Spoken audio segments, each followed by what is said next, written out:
ये कहानी है गांव रामपुर की, जहां सुबह की हवा में मिट्टी की खुशबू होती है और हर घर में रिश्तों की मिठास बसती है। रामपुर में रहता था ठाकुर जी का बड़ा सा परिवार। घर बड़ा था, लेकिन सोच कुछ लोगों की छोटी थी। इस घर की मालकिन थी सासू माँ कमला देवी।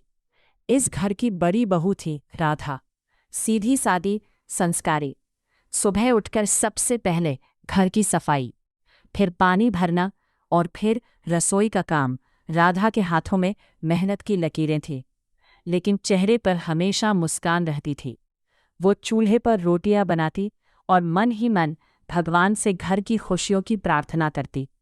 सासू माँ हर वक्त राधा को आदेश देती रहती, ये कर वो कर, और राधा बिना शिकायत सब कर देती, क्योंकि उसके लिए परिवार ही उसकी दुनिया था।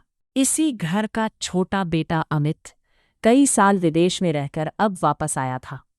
पूरा गांव देखने आया कि अमित कैसा दिखता है, लेकिन सबकी नज़रें तब रुक गईं जब अमित के साथ एक लड़की आई। स्टाइलिश कपड़े, हाथ में बैग और चेहरे पर कॉन्फिडेंस। ये थी विदेश की बहू नेहा। सासू माँ ने आरती की थाली लेकर स्वागत किया। राधा ने मुस्कुराकर कहा, भाभी पैर छू लो, आशीर्वाद मिलेगा। नेहा थोड़ी झिझकी और फिर बोली, सॉरी, मैं ये सब नहीं करती। मैं इक्वालिटी में बिलीव करती हूँ। इतना सुनते ही सासू माँ का चेहरा हमारा उतर गया और राधा भी अंदर से चौंक गई। गांव की औरतें तुरंत कानाफूसी करने लगी, विदेश की बहू तो घमंडी है, इसे संस्कार नहीं। और धीरे धीरे ये बात पूरे गांव में फैल गई। दिन बीतने लगे। राधा रसोई में लगी रहती, कभी झाड़ू, कभी बर्तन, कभी चूल्हा, और नेहा कमरे में बैठकर मोबाइल चलाती रहती। एक दिन सासू माँ ने गुस्से में कहा, राधा को देख, ये है हमारी गांव की बहू। और नेहा को देखकर बोली, और तू बस आराम करती है। नेहा भी चुप नहीं रही। उसने कहा, बहू होने का मतलब ये नहीं कि मैं नौकरानी बन जाऊं। घर में सन्नाटा छा गया। उस रात राधा छत पर बैठकर रोने लगी। उसके मन में दर्द था। मैं इतना काम करती हूँ, लेकिन मेरी कोई कदर नहीं।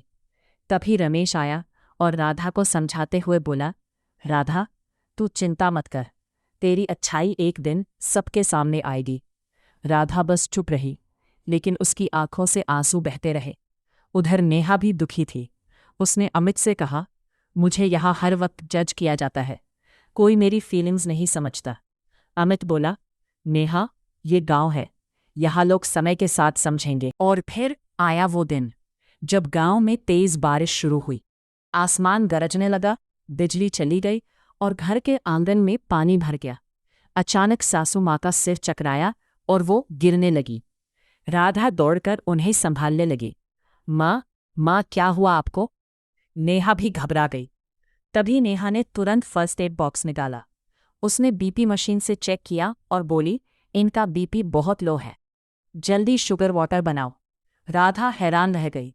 जो नेहा को सिर्फ स्टाइलिश समझती थी, आज वही नेहा समझदारी से काम कर रही थी।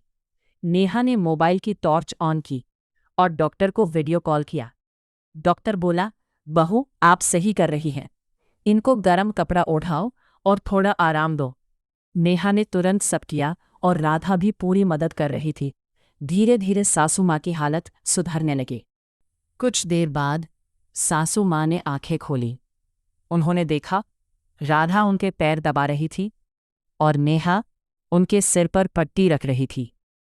सासू माँ की आंखों में आंसू आ गए।